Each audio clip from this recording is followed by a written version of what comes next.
महाराष्ट्र का ताजा सर्वे निकल करके सामने आया है और महाराष्ट्र के इस ताजा सर्वे में बीजेपी का सुपड़ा साफ हो गया है। जो बीजेपी बटेंगे तो कटेंगे इस राजनीति पर आगे बढ़ने की कोशिश कर रही थी, उसी नारे ने बीजेपी को न केवल हाशिए पर धकेल दिया है, बल्कि ये सर्वे ये भी बताता है कि इस नारे की वजह से बीजेपी ने महाराष्ट्र के अंदर अपनी कब्र खोद दी। मतलब जो बीजेपी ठीक ठाक प्रदर्शन करती हुई नजर आ रही थी, या बीजेपी महाराष्ट्र के अंदर हरियाणा के बाद में लग रहा था कि अब थोड़ा सा बढ़त हासिल करती हुई दिखेगी, लेकिन वो बीजेपी अब इस नारे के बाद में बैकफुट पर आ रही है। महाराष्ट्र की राजनीति कैसे बदल रही है और ये सियासत अब कहां पर जाकर के रुकेगी, और बटेंगे तो कटेंगे इस नारे पर कैसे बीजेपी के नेता, एनडीए के अंदर बीजेपी के नेता भी, पहले अजीत पवार और बाकी नेता इस पर अलग थलग हो रहे थे, लेकिन अब बीजेपी के नेताओं ने भी इस पर अपने आप को पूरी तरह से साइडलाइन करना शुरू कर दिया है। बीजेपी के नेता भी इस पर अपने आप को अलग करके रख रहे हैं। तो सबसे पहले सर्वे पर बात करते हैं और सर्वे के बाद में इस नारे को लेकर के बीजेपी में क्या घमासान मचा हुआ है उस पर बात करेंगे। सर्वे आपकी स्क्रीन पर है, लोकपोल का ताजा सर्वे है और लोकपोल का ये ताजा सर्वे बताता है कि 288 कुल सीटें महाराष्ट्र में है, जिसमें 145 सीट बहुमत के लिए चाहिए, और महायुति जिसमें 115 से 128 सीट पाती हुई यहां पर दिख रही है। 37 से 40% का वोट शेयर यहां पर महायुति को मिल रहा है, यानी बीजेपी गठबंधन को मिल रहा है। वहीं पर एमवीए यानी महाविकास आघाड़ी को, इंडिया गठबंधन को 151 से 162 सीटें मिलती हुई दिख रही हैं और 43 से 46% का वोट शेयर मिलता हुआ नजर आ रहा है। अन्य की बात करें तो अन्य 5 से 14 और 16 से 19 जो है इनका वोट शेयर है। तो ये साफ तौर पर दिख रहा है कि 145 का जो आंकड़ा है बीजेपी उससे काफी पीछे रह गई है। बीजेपी का जो न्यूनतम सीटें रह सकती है वो 115 रह सकती है, और अधिकतम अगर जाएंगी तो 128 पर बीजेपी जा सकती है, यानी 145 का आंकड़ा बीजेपी के लिए दूर है। लेकिन महाविकास आघाड़ी ने इस आंकड़े को छू लिया है। महाविकास आघाड़ी का जो न्यूनतम प्रदर्शन रहेगा तो वो भी 151 सीटें रहेगी, यानी 145 सीटों से जो बहुमत का आंकड़ा है उससे ऊपर जा रहा है, और अगर अधिकतम देखें तो 162 सीटें यहां पर दिखाई दे रही है। तो सीधे और साफ तौर पर यह बताता है कि बीजेपी के लिए, महायुति के लिए नरेंद्र मोदी ने, अमित शाह ने या योगी आदित्यनाथ ने जिस प्रकार की राजनीति की यहां पर कोशिश की है, या जो बीज डालने की कोशिश की है, वो बीजेपी के लिए कोई अच्छा फल नहीं दे रहे हैं। बीजेपी को नुकसान हो रहा है। और ये सर्वे के अंदर इस बात को बताया गया है, इस बात को दर्शाया गया है कि बीजेपी जो पोलराइजेशन करती है वो पोलराइजेशन महाराष्ट्र में नहीं हो पा रहा है। जैसे हरियाणा में जाट वर्सेस नॉन जाट का, या देश भर में हिंदू वर्सेस मुसलमान का जो पोलराइजेशन बीजेपी करती है वो नहीं हो पा रहा है। उल्टा जो ये बटेंगे तो कटेंगे ये नारा दिया गया पोलराइजेशन करने के लिए, उस नारे से बीजेपी को नुकसान हो रहा है। ये इस सर्वे के अंदर कहा गया, जिसकी वजह से बीजेपी की कुछ सीटें जो है वो और घट सकती हैं। अब सबसे बड़ा सवाल ये है कि बीजेपी के नेताओं ने अपने आप को इस नारे से अलग थलग करना शुरू कर दिया है। मैं 3 बड़े बयान आपको दिखाने वाला हूं। पंकजा मुंडे, उनका बयान दिखाऊंगा, उसके साथ साथ अजीत पवार का बयान, और एक और नया बयान आया है बीजेपी के नेता पूर्व मुख्यमंत्री अशोक चौहान के, उनका बयान भी निकल करके सामने आया है और उन्होंने भी अपने आप को अलग थलग कर लिया है।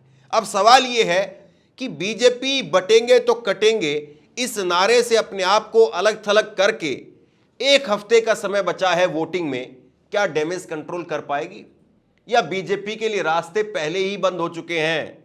बीजेपी अब और सिर्फ अपने आप को एक सम्मानजनक स्थिति में लाने के लिए कोशिश कर रही है। इस बात को जरा समझिए। सबसे पहले आपकी स्क्रीन पर पंकजा मुंडे का बयान। पंकजा मुंडे क्या कह रही हैं उस बात को जरा समझिए। बटेंगे तो कटेंगे पर अब बट गई महाराष्ट्र बीजेपी। पंकजा मुंडे ने कहा कि मैं इस नारे का समर्थन नहीं कर सकती। ये उनकी तरफ से कहा गया है। पंकजा मुंडे ने 13 नवंबर को इंडियन एक्सप्रेस अखबार से बातचीत के दौरान कहा, सच बोलूं तो ये मेरी राजनीति से अलग है। मैं इसको बटेंगे तो कटेंगे का समर्थन केवल इस कारण नहीं करूंगी क्योंकि मैं भी उसी पार्टी से हूं। मेरा मानना है कि हमें केवल विकास पर ध्यान देना चाहिए। एक नेता का काम होता है कि वो लोगों को अपना बनाए, इसलिए हमें ऐसे विषयों को महाराष्ट्र में लाने से बचना चाहिए। आगे उन्होंने कहा, योगी आदित्यनाथ ने इसे अलग संदर्भ में और वहां यूपी की राजनीतिक स्थिति को देखते हुए कहा था। इसका मतलब वो नहीं है कि जो हम महाराष्ट्र में प्रयोग कर रहे हैं, मोदी जी ने सबको अधिकार दिया है। उन्होंने बिना लोगों की जाति या धर्म देखे सबको राशन, आवास और सिलेंडर दिया है। अब जरा तफसील से समझिए इस बात को कि वो क्या कहना चाह रही है। उन्होंने दो टूक कह दिया कि ये बटेंगे तो कटेंगे, इस राजनीति का मैं समर्थन इस बात के लिए कर दूं कि उस पार्टी ने नारा दिया है, वो पार्टी इस नारे को दे रही है, उस पार्टी के बड़े नेता इस नारे को दे रहे हैं तो हम भी इस नारे को देंगे। मैं ऐसा नहीं कर सकती, ये बात वो कह रही है। बड़ी बात उन्होंने कही। दूसरी बड़ी बात, पंकजा मुंडे जो है वो कह रही है कि हम राजनेता लोग हैं, हमारा काम है लोगों को अपने साथ में जोड़ना।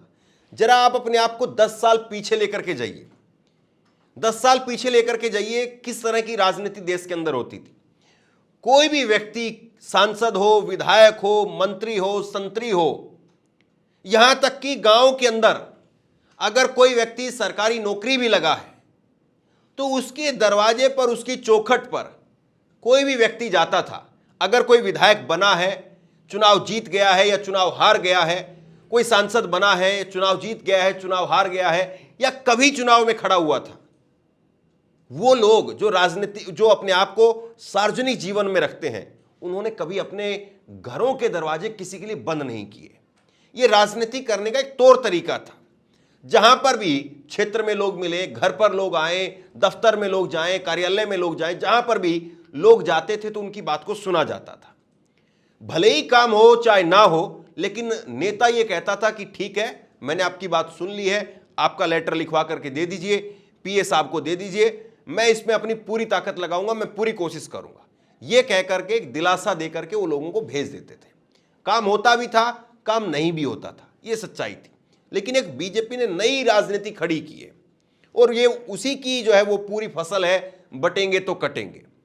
बीजेपी ने दरअसल पोलराइजेशन किया है और बीजेपी इसमें फायदा भी लेकर के आई, बीजेपी को इससे फायदा भी हुआ। और जहां पर बीजेपी को लगा कि जाति वर्सेस जाति कराने से फायदा है तो उन्होंने जाति वर्सेस जाति करा दिया। जहां पर बीजेपी को लगा धर्म वर्सेस धर्म किया जाए तो वहां पर धर्म वर्सेस धर्म हो गया। दो उदाहरण इसके आप देखिए।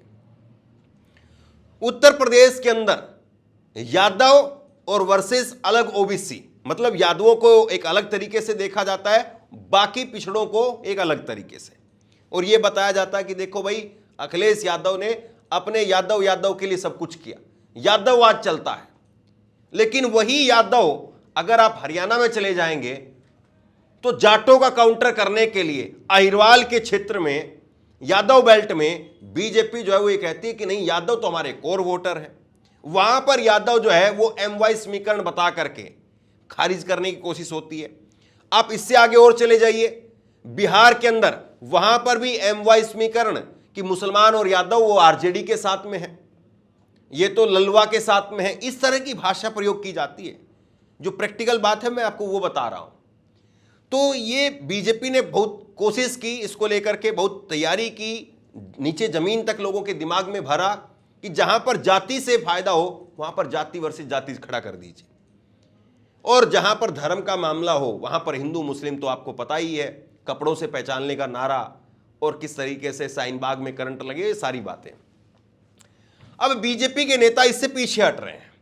महाराष्ट्र में आपको पता है, चाहे छत्रपति शिवाजी महाराज की बात करें, चाहे बाबा साहब भीमराव अम्बेडकर की बात करें, ये राजनीति चलती नहीं है महाराष्ट्र में। और इसीलिए तमाम महाराष्ट्र के नेता इस राजनीति से, बटेंगे तो कटेंगे वाली राजनीति से अपने आप को पीछे कर रहे हैं। दो बयान मैं आपको और दिखाता हूं। अशोक चौहान ने कहा, इस नारे का कोई मतलब नहीं है, नारे चुनाव के समय पर दिए जाते हैं, ये नारा अच्छा नहीं है और मुझे नहीं लगता है कि लोग इसे पसंद करेंगे। व्यक्तिगत रूप से कहूं तो मैं ऐसे नारों के पक्ष में नहीं हूं। हर राजनीतिक पदाधिकारी को बहुत सोच विचार करके फैसला लेना चाहिए। हमें यह देखना होगा कि किसी की भावनाएं आहत ना हो। अशोक चौहान पूर्व मुख्यमंत्री हैं, कांग्रेस में थे, बीजेपी में चले गए, हाशिए पर डाल दिए गए, कोई पूछ नहीं रहा। लेकिन वो इस बात को कम से कम कह रहे हैं अभी भी कि बीजेपी ये गलती कर रही है। ऐसा नहीं कि वो कांग्रेस में दोबारा वापसी चले जाएंगे। मैंने इमरान प्रतापगढ़ी की एक जो है वो रैली देखी, अभी परसों की एक रैली हुई थी इमरान प्रतापगढ़ी की विदर्भ के क्षेत्र में, अशोक चौहान के क्षेत्र में, और कांग्रेस वहां पर जबरदस्त तरीके से अपनी भूमिका अदा कर रही है। यानी एक तरीके से लगता है कि अशोक चौहान के जाने की वजह से कोई खास नुकसान कांग्रेस को वहां पर नहीं हो रहा है। तो ऐसा नहीं है कि इनका बयान इस नजरिए से देखा जाए कि कहीं वापसी कांग्रेस में जाने के लिए कोशिश कर रहे हैं इसलिए ऐसा बयान दे रहे हैं। दरअसल पंकजा मुंडे के बाद में ये बीजेपी के दूसरे बड़े नेता हैं जिन्होंने सीधे तौर पर इस नारे से अपने आप को अलग थलग कर लिया है, और इसलिए इनके नाम की चर्चा हो रही है। तीसरा जो बयान आया है वो है अजीत पवार का। अजीत पवार कह रहे हैं कि अन्य राज्यों के बीजेपी सीएम तय करें कि उन्हें क्या बोलना है। हम महायुति के साथ में एक साथ काम कर रहे हैं, लेकिन हमारी पार्टियों की विचारधारा अलग है। संभव है कि दूसरे प्रदेशों में यह सब चलता होगा, लेकिन महाराष्ट्र में यह सब नहीं चलता। तो अजीत पवार जो कह रहे हैं वो आपको समझ में आ रहा है। मोदी, शाह, योगी आदित्यनाथ, इन सब की राजनीति को अगर आप देखें, इनके अगर 15-20 दिन, एक महीने के बयानों को अगर आप देखें, तो सीधे तौर पर नजर आता है कि चाहे सरकारी कार्यक्रम हो, चाहे पार्टी का कार्यक्रम हो, यही बात इन्होंने गाहे बगाहे करने का काम किया। और उसकी एक वजह है, बड़ी वजह, कि हरियाणा में इस चुनाव के बाद में बीजेपी को लगा कि जिस तरह से राहुल गांधी ने लोगों को एक अल्टरनेट राजनीति दी कि भैया आप अगर जातियों की बात नहीं करते हैं, आप अगर हिस्सेदारी और भागीदारी की बात नहीं करते हैं, तो हम जो है वो जातीय जनगणना के जरिए इस देश में कितने लोगों की क्या हिस्सेदारी है, क्या भागीदारी है, इसको सबके सामने खोल करके रखते हैं। बीजेपी को लगा कि उसका हिंदू वर्सेस मुसलमान का जो नैरेटिव है वो दम तोड़ने लगा है।